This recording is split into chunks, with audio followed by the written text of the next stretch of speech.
যদি কোনোবাই মনত আঘাত লগাকৈ আৰু অপমানজনক কথা কৈ মানুহৰ মাজত হীন দেখুওৱাৰ চেষ্টা কৰে তেনেহ'লে কৰক এই কাম।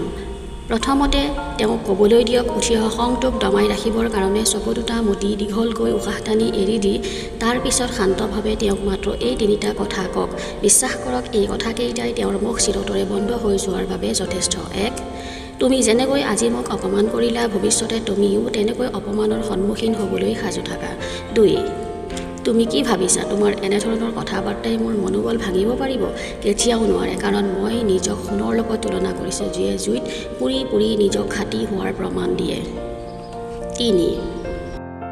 তোমাৰ অপমান কৰাৰ দক্ষতাই মোৰ যোগ্যতাক অযোগ্য বুলি প্ৰমাণ কৰিব নোৱাৰে আৰু সময়ে ঠিকেই ইয়াক প্ৰমাণ কৰি দেখুৱাব। 4. বৰং তুমি মোক অপমান কৰি নিজকে অযোগ্য আৰু হিংসুক বুলি প্ৰমাণ কৰিছা। এনেধৰণৰ মটিভেশ্যনেল ভিডিঅ'বোৰ পাই থাকিবলৈ লাইক, ছাবস্ক্ৰাইব কৰি ওচৰতে থকা বেল আইকনটো টিপি দিব। ধন্যবাদ।